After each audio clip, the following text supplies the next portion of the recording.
નમસ્કાર, હું પ્રવીણ. આજનો સવાલ સત્તાપક્ષ વિપક્ષ માટે અને ગુજરાતના 56 લાખ ખેડૂતો માટે બહુ મહત્વનો છે, કેમ કે એક વર્ષથી જે થઈ રહ્યું છે તેમાં આખરે બધા જ પ્રયાસો કરી શું રાજ્ય સરકાર મોડે એસઓપી લાવશે. વાત વીજલાઇન ટ્રાન્સમિશન અને જમીન સંપાદનની થઈ રહી છે. એટલી આંટી ઘૂંટીવાળું કામ છે કે તમે સરકારી કચેરીના ધક્કા ખાતા થઈ જાઓ પછી ખ્યાલ આવે. જેને ખાધા નથી અને અંદાજો નહીં.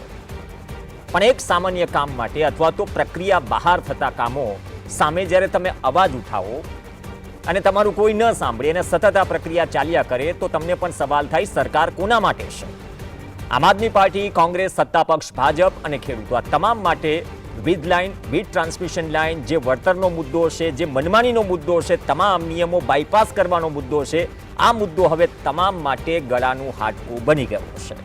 નથી તો નીકળી રહ્યું હાડકું, નથી તો અંદર ઉતરી રહ્યું. તો શું તમામ પરિસ્થિતિમાં આવતા અઠવાડિયે અથવા તો સોમ કે મંગળવારે ચર્ચા છે કે સરકાર એસઓપી જાહેર કરી શકે? એસઓપી પર લાંબા સમયથી કામ થઈ રહ્યું છે. ઘણા બધા લોકો ગયા. અગાઉ ચર્ચાઓ એવી પણ થઈ કે અમે ઘટતું કરીશું. પણ આ એસઓપી પહેલા જે પણ કામો થયા એનો મતલબ એમ થયો કે તમે નિયમ બહાર પાછલા દરવાજેથી જે છૂટછાટ આપી હોવાના આક્ષેપ છે એ તો થઈ ગયું. આવનાર સમયમાં એસઓપી, સ્ટાન્ડર્ડ ઓપરેટિંગ પ્રોસિજર, જે નિયમો છે જમીન સંપાદનના અથવા તો સંપાદનમાં જે કિંમતો અપાય છે અથવા તો એ સંપાદનમાં જમીન લેવા પહેલા જેની જમીન લેવી છે એના કન્સર્નની વાત છે અથવા તો એને તકલીફ ન થાય એની વાત છે, એ તમામ વસ્તુઓ તો ઠંડા પાણીએ ધોવાઈ ગઈ. બે તસવીરથી તમને એ વાતનું રૂબરૂ કરાવીએ, કેમ કે બે અલગ અલગ ટ્રેક્ટર આંદોલન તો જોયું. પહેલી તસવીર મંત્રી કાંતિ અમૃતિયાના ગામ જેતપરની છે. 9 દિવસથી આંદોલન ચાલી રહ્યું છે. આમણાંત ઉપવાસ ચાલી રહ્યા છે. અલગ અલગ ગામના લોકો સમર્થનમાં આવી રહ્યા છે. ડ્રોનથી લેવાયેલા દ્રશ્યો છે. કલાકાર પણ એક હકાવા ગઢવી ગયા ડાયરો કરવા માટે. કલાકાર તો એમ પણ કહી રહ્યા છે કે હું ત્યાં પણ જઈશ, સરકાર સાથે જે ચર્ચાઓ થશે એ હું સાંભળીશ અને પછી વાત કરીશ. બાકી બધા કલાકારો કેમ ચૂપ છે તેને લઈને પણ સવાલો છે. બીજી તસવીર છે કચ્છના એ રણની, જ્યાં ભર બપોરે 45 ડિગ્રી તાપમાનમાં થઈ રહી છે પદયાત્રા. આ પદયાત્રા વ્રજવાણીથી, રાપરના વ્રજવાણીથી દ્વારકા સુધી થઈ રહી છે. આની જાહેરાત કિસાન કોંગ્રેસે કરી છે.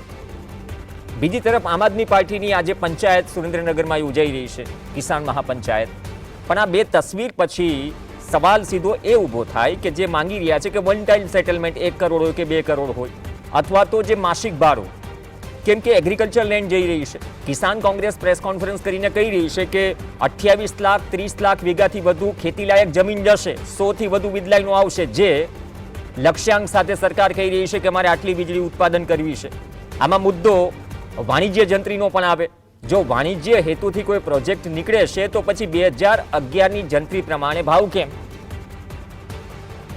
આ સવાલો છે, કેમ કે 30 વર્ષ સુધી આ બધી વસ્તુઓ થવાની છે. પણ જે મૂંઝવતો પ્રશ્ન છે એ મુદ્દે અત્યાર સુધી જે થયું એમાં સ્થાનિક નેતાઓના જબ્બા દબાઈ ગયા છે. કારણ કે પ્રેશર તો વધવાનું કે રજૂઆત કરો સાહેબ, તમે ગાંધીનગર, તમે અમારા પ્રતિનિધિ છો. બીજી વાત, વિપક્ષ આમ આદમી પાર્ટી અને કોંગ્રેસ અત્યારે ક્રેડિટની લડાઈમાં જામી છે કે કોણ ક્રેડિટ લે.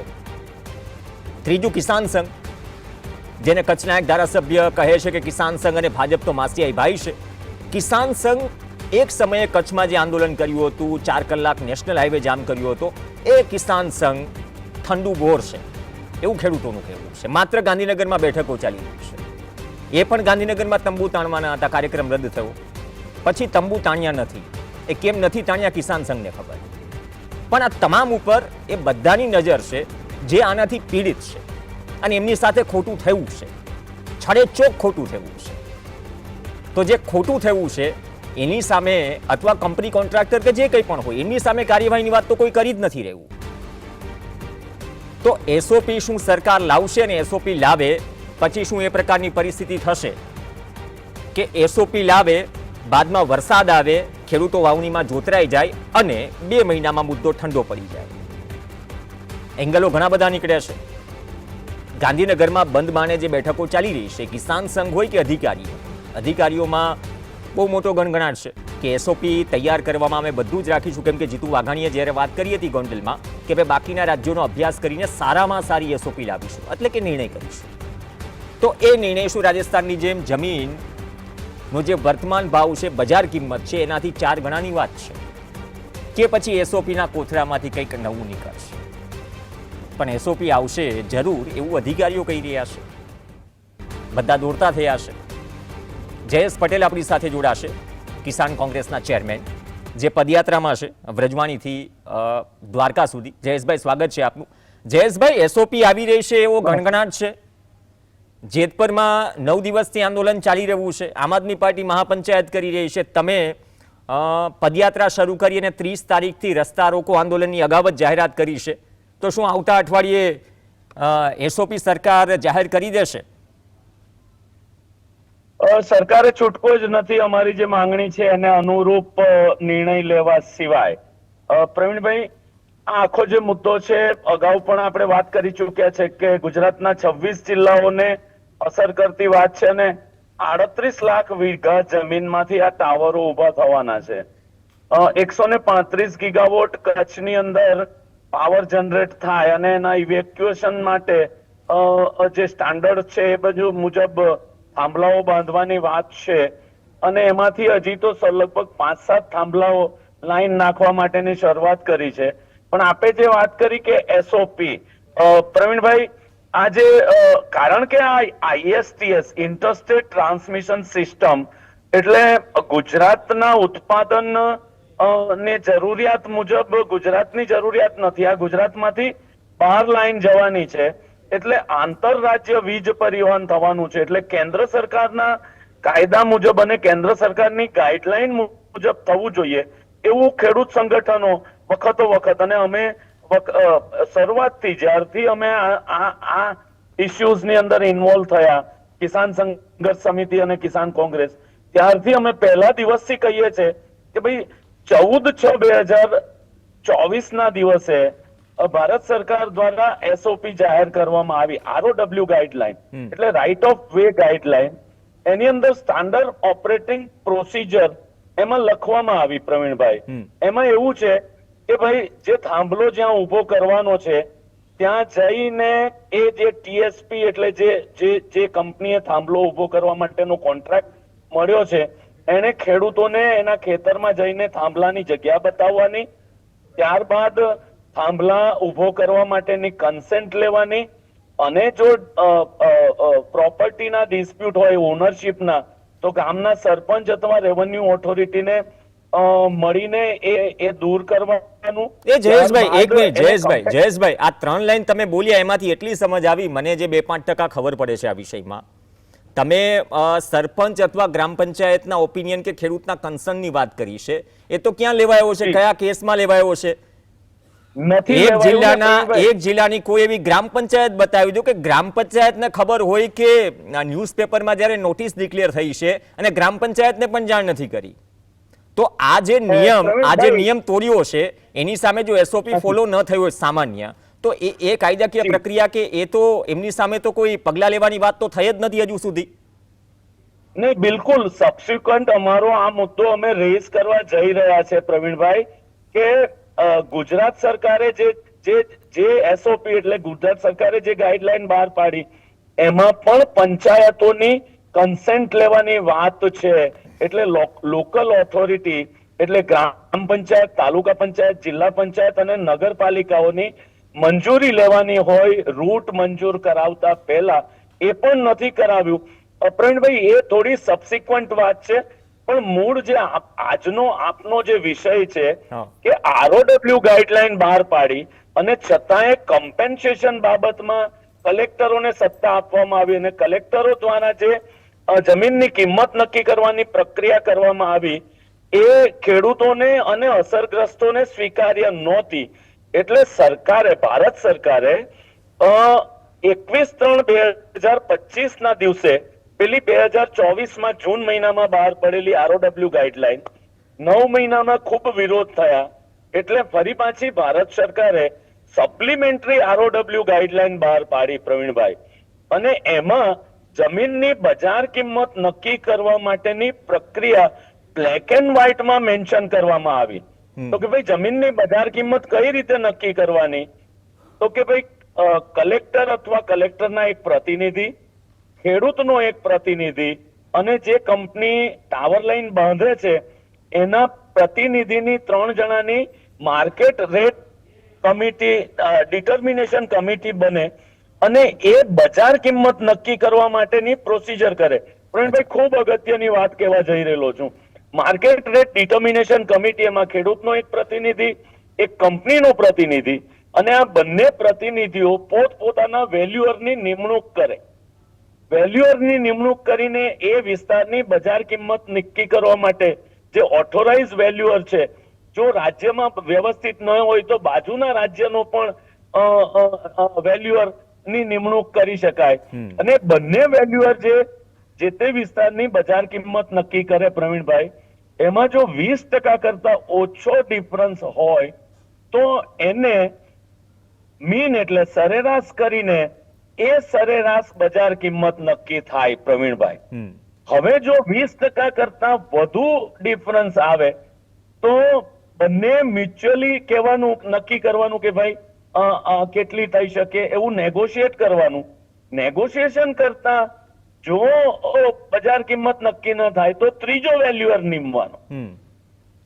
પ્રવીણભાઈ, 20% કરતા ઓછું હોય તો મીન સરેરાશ કરીને આપી દેવાનું. 20% કરતા વધે તો ફરી પાછું નેગોશિએટ કરવાનું. નેગોશિએટ કરવાથી પણ જો એમિકેબલ સોલ્યુશન નહીં આવે તો ત્રીજો વેલ્યુઅર નીમવાનો, ને ત્રીજો વેલ્યુઅર જે કિંમત નક્કી કરે એ બંનેને માન્ય રાખવાનું. પ્રવીણભાઈ, ખૂબ દુઃખ સાથે કહેવું પડે કે નથી કલેક્ટરો આ પ્રોસિજર ફોલો કરતા, નથી સરકારના અધિકારીઓને આ બાબતની પડેલી. એટલે વખતો વખતના અમારા આંદોલનમાં એસઓપી ની જે વાત છે એ એસઓપી ની સાથે આરઓડબ્લ્યુ અને સપ્લિમેન્ટરી ગાઈડલાઈન ફોલો થવી જોઈએ અને એને એકોર્ડિંગલી ડિસિઝન થવા જોઈએ. આ અમારી બહુ સ્પષ્ટ માંગ છે પ્રવીણભાઈ. તમે જે લેન્ડ વેલ્યુએશનની વાત કરી જયેશભાઈ, બહુ મૂળ વાત કરી, કેમ કે એમાં છે ને બધાનો ઓપિનિયન લેવાય છે અને એ બધાનો ઓપિનિયન લેવાયા પછી એક કંપની હોય, પ્રોજેક્ટ હોય, જેની જમીન લેવાની છે, જેને લેવાની છે, અધિકારી છે, આ બધી તો વાત કરી, આ બહુ જરૂરી છે. તો આ બધી પ્રક્રિયા કરવામાં રસ નથી, પહેલો સવાલ જે નથી થઈ. બીજો સવાલ તમે કીધું કે રાજ્ય સરકારની પણ એક ગાઈડલાઈન છે કે તાલુકા, જિલ્લા પંચાયત અને ગ્રામ પંચાયત સુધી એનું કમ્યુનિકેશન થવું જોઈએ, તો કર્યું નથી. તો રાજ્ય સરકાર કરતા શું આ કંપનીઓ મોટી છે? આખી રાજ્ય સરકારની ગાઈડલાઈનને ઘોડીને પી જતી હોય આ કંપનીઓ.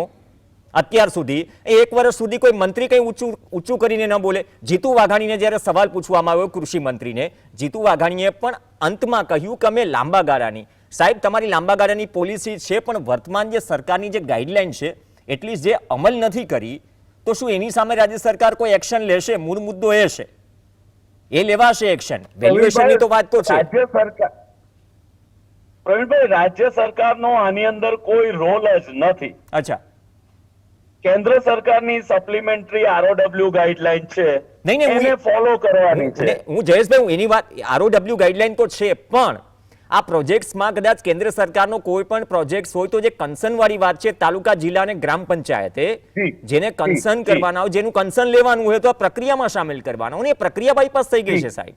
મતલબ કે ગુજરાત સરકાર જેવું કોઈ અસ્તિત્વમાં જ નથી, એવું શું સાબિત કરવા માટે માંગે છે કંપનીઓ?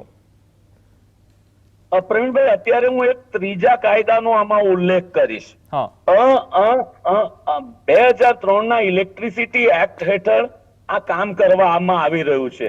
હવે ઇલેક્ટ્રિસિટી એક્ટમાં કમ્પેન્સેશન અંગેના કોઈ સેક્શન અંદર રાખવામાં આવ્યા નથી. એટલે 28/8/2015 ના દિવસે કેન્દ્ર સરકારે એક ગેઝેટ નોટિફિકેશન કર્યું અને ઇલેક્ટ્રિસિટી એક્ટને જમીન સંપાદનના કાયદાની સેક્શન 1, 2, 3 એને લાગુ પડે એ પ્રકારનું ગેઝેટ નોટિફિકેશન છે. પ્રવીણભાઈ, અમે જે બજાર કિંમત સપ્લિમેન્ટરી આરઓડબ્લ્યુ ગાઈડલાઈન દ્વારા નક્કી થઈ ગઈ. હવે અમારી જે વાત છે એ બજાર કિંમતના 4 ગણાએ 2013 ના કાયદાની શેડ્યુલ 1, 2, 3 ની જેટલી પણ કલમો છે એ પેલા 2003 ના ઇલેક્ટ્રિસિટી એક્ટને લાગે છે. એટલે બજાર કિંમતના 4 ગણા. બજાર કિંમત શું?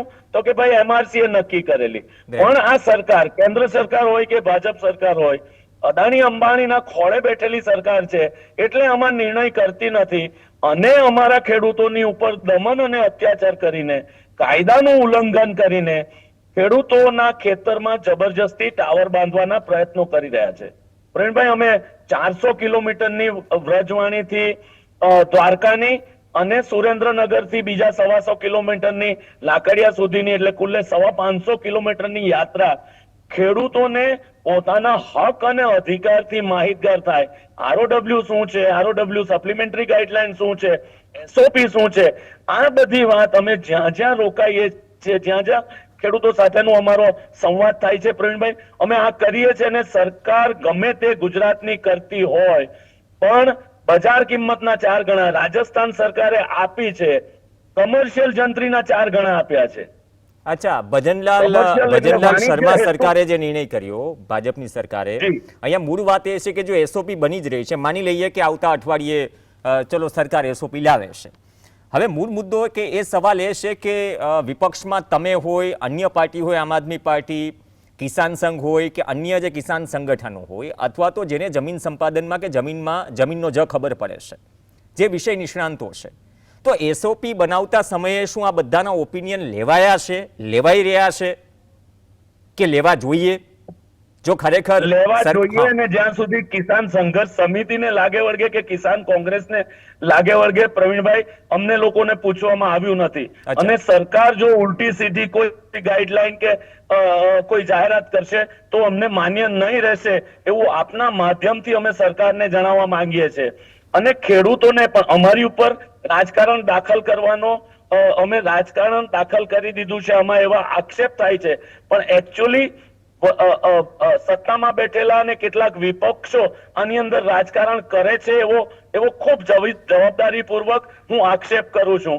અમે જે કાયદાને સમજ્યા છે, અમે જે ગાઈડલાઈનને સમજ્યા છે, અમે કોઈ રાજકારણ કરતા નથી. અમે ફક્ત ખેડૂતને એના શું હક્કો છે, એને કયા પ્રકારે વળતર મળવું જોઈએ અને કયા પ્રકારે થાંભલા નંખાવા જોઈએ પ્રવીણભાઈ, એની જ વાત કરીએ છીએ. પણ અત્યારે પરિસ્થિતિ, મારે વાત સવાલ નહોતો કર્યો જયેશભાઈ, અત્યારે પરિસ્થિતિ એ થઈ ગઈ કે જેતપર કે ગમે ત્યાં સામાજિક સંસ્થાઓ થકી મધ્યસ્થી કરવાનો કે વાતચીત કરવાનો એવી નોબત જ કેમ આવે? મૂળ વાત એ છે ને કે તમારે સારું કરવું છે ઓપિનિયન લઈને, બાકી અધિકારીઓ તો સારા એવા પગારમાં આપણે એ પરીક્ષા પાસ કરીને બેઠા છે, આપણા માટે છે અધિકારીઓ, એ અધિકારીઓ ઓપિનિયન આપશે તો એ અધિકારીઓ સાથે મૂળ આમાં એ જ વાત આવી ને, કન્સન્ટ, એ કન્સન્ટ લેવાય છે? બિલકુલ હા, નથી લેવાય. હા, તો એ જ કહું છું ને. તો એસઓપી પછી એ થઈ ગયું કે એસઓપી આવશે છતાં પણ વિરોધ કન્ટિન્યુ, તો આ મુદ્દાનો નિવેડો આવશે જ નહીં. જે થઈ ગયું ખોટું એના ઉપર તો કોઈ બોલવા તૈયાર નથી સત્તા પક્ષમાં, પણ જે થવાનું છે એનું પણ વિશ્લેષણ થવું જોઈએ.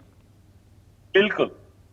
અને આ તો તમે કીધું ને કે ભાઈ 39 લાખ વીઘા જમીનને અસર થવાની છે, 5 લાખ કરતા વધારે કુટુંબોને અસર થવાની છે, તો શા માટે એના પ્રતિનિધિઓને પૂછવામાં નથી આવતું? શા માટે એના મામકાઓને બોલાવીને સરકાર વાત કરે છે પ્રવીણભાઈ? આ વાત અમને સમજાતી નથી. અરે સાહેબ, કોંગ્રેસ ભવનમાં લાલજી દેસાઈ પ્રેસ કોન્ફરન્સ કરીને એમ કહે કે આટલા વીઘા 28 લાખથી વધુ વીઘા જમીન જ્યારે એગ્રીકલ્ચર લેન્ડ જવાની છે આ બધા પ્રોજેક્ટમાં, તે પ્રોજેક્ટ અંગે સરકારને તો અંદાજો હોય જ ને કે ક્યાંથી નીકળવાની છે, શું જવાની છે. બિલકુલ. હા, તો એ જ કહી રહ્યો છું, મતલબ કે અંદાજો છે અને હવે લીપાપોતી થઈ રહી છે. લીપાપોતી. અને બીજો એક મુદ્દો, બહુ મુખ્ય મુદ્દો છૂટી જાય છે કે તમારા ખેતરમાં ટાવર ઉભો થાય એટલે જમીનની બજાર કિંમત ઘટી જાય છે, વેલ્યુ ઘટી જાય છે. એની જે ઓછી વેલ્યુ થાય છે એનો મુદ્દો પણ આપના માધ્યમથી સરકાર એમાં જ્યારે નક્કી કરે ત્યારે એ મુદ્દો પણ કન્સિડર કરે એવી આપના માધ્યમથી હું સરકારને વિનંતી કરું છું.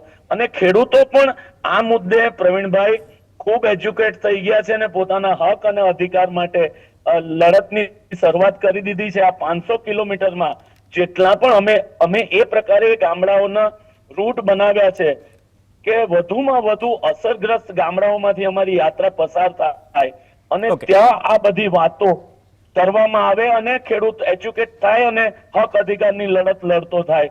આ અમારો ઉદ્દેશ્ય છે પ્રવીણભાઈ. બહુ સારી વાત કરી ને બીજી વાત એ કે નેતાઓને પણ ખબર છે, કેમ કે મોટા ભાગે નેતાઓ પાસે જમીન છે તો એમને ખબર છે ગેઝેટ આવ્યા પછી પણ એને થઈ જાય ને આ બધા ઇસ્યુ ઉઠ્યા હતા. અને એક જમીનમાં આ હાઈટેન્શન લાઈન આવે તો કેટલી કિંમત ઘટે છે ઓવરઓલ જે જમીનની, એ કદાચ એ નુકસાની પણ એ વ્યક્તિએ જ ભોગવવાની છે. તો કદાચ આ મુદ્દો પણ શું ધ્યાનમાં લેવાશે કે નહીં, અપેક્ષા રાખીએ કે એસઓપી આવે. સરકાર પણ ઈચ્છી રહી હશે, પરંતુ એક જે મુખ્ય રસ્તો જે છે, આ જે પીડાદાયક વસ્તુ છે, પીડાદાયક વસ્તુમાં એવું લાગવું જોઈએ કે હા સાંભળી છે વાત અને ખરેખર વચ્ચેનો રસ્તો કાઢ્યો છે. નહીં તો આ મુદ્દો લંબાતો જ હશે અને આ મુદ્દે નિવેડો નહીં આવે. પછી વાત એવી થશે, વરસાદ આવશે, વાવણી થશે, બધા જ એમાં જોતરાઈ જશે અને બાદમાં 2 મહિના પછી આ બધું ઠંડુ પડી જશે. પણ જે પીડિતો છે એના સુધી કાયદાકીય પ્રક્રિયાથી આ વાત પહોંચે અથવા તો રાહત પહોંચે, એ જ અપેક્ષા સાથે સરકાર એસઓપી બનાવે, એ જ અપેક્ષા જયેશભાઈ આપણે રાખીએ. ધન્યવાદ જયેશભાઈ ચર્ચામાં જોડાયા. અને તમામ જે મુદ્દે દરેક વિપક્ષ લડી રહ્યું છે, પણ આમાં ક્રેડિટમાં ક્યાંક જે પીડિતો છે, જેના માથે આંદોલન થયું છે, જેના કારણે આંદોલન થઈ રહ્યું છે, ભજીયા 2 પ્રકારના હોય. ચોમાસાનો પહેલો વરસાદ આવે ત્યારે ભજીયા તળાય અને બીજો ચૂંટણી સમયે. ત્રીજા એક ભજીયા એ છે કે આ પ્રકારના આંદોલનમાંથી જે છબી ચમકાવવાના પ્રયાસો થઈ રહ્યા છે અથવા તો એવા આક્ષેપ લાગે છે, એના કરતાં મોટી વાત એ છે કે આ મુદ્દામાં નિવેડો આવે. નેતા તો કાલે પણ બનાશે. એક બ્રેક માટે રોકાઈશું, બ્રેક બાદ અન્ય સમાચારો.